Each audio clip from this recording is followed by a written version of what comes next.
A lo largo de la historia, Norteamérica ha ofrecido varias series de carreras simultáneas, campaña tras campaña. Los años 90 en concreto fueron especialmente prolíficos en este aspecto. Entonces, retransmitía prácticamente todas las carreras habidas y por haber, a través, por supuesto, de la televisión por cable. Recordemos que estábamos ya sumergiéndonos en la temprana esfera de Internet, y algo se dejaba caer también en este terreno aún por sembrar.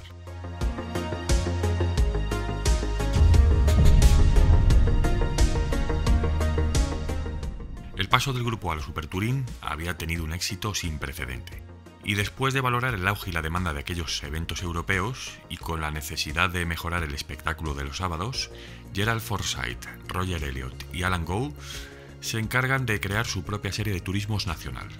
Y digo la necesidad porque esta idea nacería en exclusiva como una serie de apoyo para las carreras kart. Bueno, definiéndola así por encima, para los que no la conozcáis, kart fue una serie de carreras de monoplazas que durante los años 90 alcanzó su máxima popularidad, digamos, y llegó incluso a estar igualada con la Fórmula 1. Entonces el presidente de esta serie era Andrew Craig, y por supuesto eran tiempos diferentes y con más luz, con más brillantez. No era el mismo kart que dio trato de favor a Penske para que distribuyese arbitrariamente aquellos motores Chevy, o el kart de mediados de los 80 que permitió que Patrick y Frasco intimidaran a los promotores. Bueno, esto son historias aparte que iremos viendo a lo largo del tiempo. Al final, la NATCC, el Campeonato Norteamericano de Turismos, tendría luz verde para celebrarse durante los mismos fines de semana que la kart, algo muy parecido a lo que se hizo en su día con la serie Procar.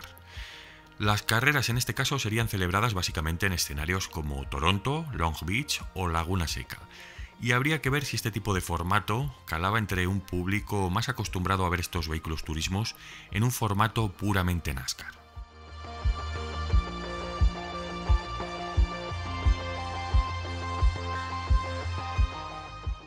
En Chrysler estaban viendo las carreras como oportunidades, muchas oportunidades en todas las carreras. Mejorar y generar ventas de su gama de vehículos era el objetivo principal, y el típico sedán de tracción delantera no era precisamente lo más demandado en los concesionarios de Norteamérica. Pero es que ese era el formato que ciertamente partía de los cánones Super Touring, y además serviría como prueba y experiencia para los jóvenes ingenieros de Chrysler, y aparte también daría promoción al modelo a nivel nacional. O sea, no se mataban dos, sino tres pájaros de un tiro. 1996 sería la temporada inaugural del Campeonato Norteamericano de Turismos, y finalmente constaría de 16 carreras disputadas en Norteamérica y Canadá. Recordemos aquí que los vehículos partían de carrocerías de serie, motores de 2 litros y 300 caballos estimados. Ya entonces se utilizaban transmisiones secuenciales de 6 relaciones, y las suspensiones debían recordar su esquema de fábrica, aunque sí que se les permitía ajustarlas en altura y dureza. Los sistemas ABS, por otro lado, estaban prohibidos, pero sí se equipaban discos y pinzas de competición. Tim Culberson, un veterano que militaba en las filas de Chrysler desde hacía ya más de una década, dirigía el departamento encargado del nuevo desarrollo. Había estado trabajando anteriormente para Buick Racing, de Hellpfizer, construyendo unidades para Sunbrum Stock o para la Fórmula 5000 mismamente. En este caso, Culberson afirmó que para este desarrollo únicamente tuvo disponible un equipo de 6 ingenieros con una corta experiencia, y además es que ninguno superaba los 20 años de edad. Pero al final, durante cortos intervalos de tiempo, sí que muchos de los integrantes de Chrysler fueron interviniendo con pequeñas aportaciones al proyecto. Bueno, hay una pequeña anécdota que dice que el equipo pidió una serie de gorras para repartirlas entre todos los que habían intervenido en el proyecto realmente. Y el lote debía ser de unas 100 gorras, y cuando fueron a repartirlas pues se quedaron escasas. O sea que en mayor o menor medida, más de 100 personas habían intervenido en este proyecto. Todo comienza durante el mes de abril de 1995, en torno a una carrocería Dodge Stratus totalmente desnuda. Desde la sede del Centro Tecnológico de Chrysler, en Auburn Hills, Michigan, lo primero era trazar el esquema de la jaula antivuelco. Y el encargado sería Edward Lau, un joven ingeniero estructural que aseguraba que el punto principal era la seguridad del conductor, no otra cosa. Después ya vendría la rigidez torsional, estableciendo los puntos de montaje, etc. Y tendrían una buena base además, porque el Stratus, como os he dicho, de serie ya era un conjunto bastante robusto. Para que os hagáis una idea, un chasis Stratus de fábrica soportaría hasta 3,5 toneladas antes de que el mismo girara o se retorciese un grado. Cuando Edward Lau terminó todas las labores estructurales, el chasis soportaba 8,2 toneladas antes de ceder ese grado. Bueno, las técnicas CAD habían ayudado a completar todo este proceso, que también estaban siendo utilizadas al mismo tiempo para el desarrollo de los modelos de producción. Continuaron las minuciosas labores, esta vez con un análisis exhaustivo de los pesos, midiendo en este caso el centro de gravedad más alto por el peso de las jaulas antivuelco y colocando el resto del lastre en la parte inferior para compensar. Para este estudio se pesó cada elemento del vehículo, cada tuerca, incluso la pintura, explicaba el encargado en la materia Josh Brown. Y como dedujeron que se requería de la mayor cantidad de peso en la zona inferior del vehículo, lo más abajo posible, así se hizo. Incluso, fijaros, el motor de los limpiaparabrisas estaba atornillado en el suelo del coche.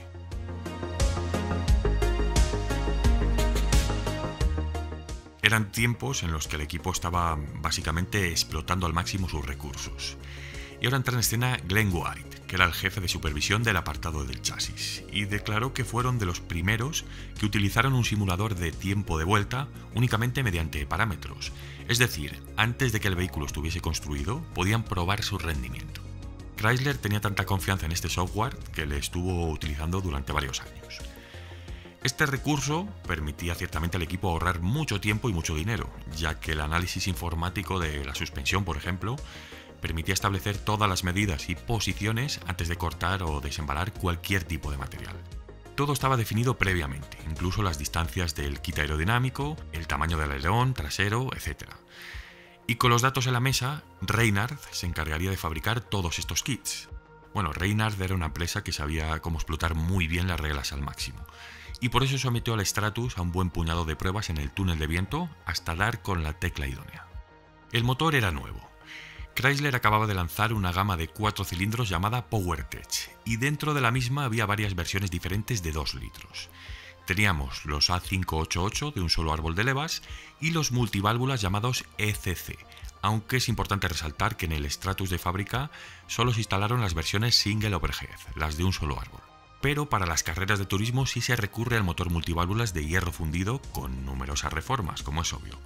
Un sistema profundo de lubricación por cárter seco, que permitía bajar la posición del bloque, pistones, bielas y un cigüeñal reforzados, que permitían al conjunto superar las 8.500 vueltas, y un colector de admisión con cuerpos individuales. El bastidor se asentaba sobre unas llantas Speedline de 19 pulgadas. Y los neumáticos eran de 8,2 de ancho, ya que el reglamento reflejaba que no podían exceder las 9 pulgadas de anchura. Muchos me habéis preguntado varias veces el por qué unas llantas tan grandes en los Super Touring. En este caso, las 19 pulgadas, creo que lo expliqué ya en el capítulo del Nissan Primera, se justificaban básicamente para alojar los enormes discos de freno, en este caso unos AP de 380 milímetros, y eran mordidos por pinzas de 4 pistones. Este sistema de frenos además equipaba refrigeración líquida, con radiador independiente y una bomba eléctrica. Las potencias oscilaban entre los 300 y los 320 caballos, que eran gestionados mediante una caja de cambio secuencial X-Track, que quizás entonces era el componente más tecnológico de los Super Touring de la época, hasta por supuesto la llegada de las carísimas unidades de control. Bueno, estas cajas de cambios tenían una carcasa extraíble que en caso de avería permitían sustituir los engranajes en menos de 30 minutos. Aquella temporada fueron construidos un total de 4 chasis para la gestión de equipo de PacWest Racing. 2 de ellos irían directamente a la parrilla, mientras que los otros 2 eran unidades de repuesto. Cuando se anunció que el expiloto de IndyCar Dominic Dobson lideraría este equipo, el segundo conductor aún no se había decidido. Pero el Stratus había mostrado grandes cualidades y sin mayores contratiempos durante los test. Bueno, al final el segundo piloto sería David Donohue, el hijo de la leyenda Mark Donohue, que fue campeón de Trans Am, de Fórmula 5000, de Can-Am también, mítico piloto de Penske Racing, ¿no?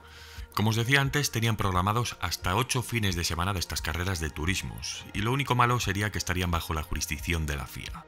Eran carreras divididas en 2 partes con un máximo de 30 minutos, y serían retransmitidas por la televisión por cable, como os adelanté ya. Desafortunadamente hubo muy pocos participantes, y cada evento tenía una media bastante pobre, de entre 10 y 12 vehículos en la parrilla. Sin embargo, a pesar de todas estas circunstancias, durante el primer año la serie sí que resultó bastante popular entre el público, y bajo cierto optimismo se ejecuta una segunda campaña para 1997. Aquel año, precisamente, el chasis de David Donohue mostraría un rendimiento superior y finalmente conquista el campeonato de pilotos, mientras que el de fabricante se fue para Japón, para Honda. Por cierto, el mexicano Roberto Quintanilla condujo uno de aquellos chasis japoneses en aquella ocasión. partir del 95, la corporación Raetech se había involucrado como consultora, brindando todo el soporte de ingeniería Dodge para este programa de turismos norteamericano. Posteriormente, esta empresa, Raetech, recibiría un nuevo encargo de diseñar el superturismo basado en el Chrysler Neon europeo, un nuevo proyecto. Era un debut previsto para la temporada 2000, pero bueno, lamentablemente Chrysler abandona este programa durante la reorganización de la fusión Daimler-Chrysler. Aunque fuese una categoría de turismos convencionales, el convertir un vehículo de calle a un producto de competición era un desafío técnico sobresaliente, no os penséis. Los ingenieros llegaron al punto de comenzar a generar downforce, carga aerodinámica, simplemente con los recursos que le proporcionaba la carrocería de stock, que no era nada fácil. Chrysler en este caso sí que supo elegir y reunir a un pequeño grupo de ingenieros que estaban muy motivados por la emoción y la rivalidad que generaban las carreras. Y es que estos jóvenes realmente eran el futuro de la empresa, y aquella experiencia que obtuvieron pues solo pudo dar como resultado la producción de mejores turismos de carretera en un futuro.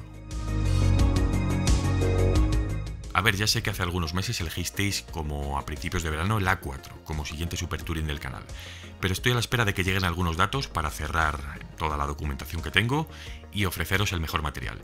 Y mientras tanto, pues vamos abriendo boca con algo de lo que seguro no os encontraréis a menudo.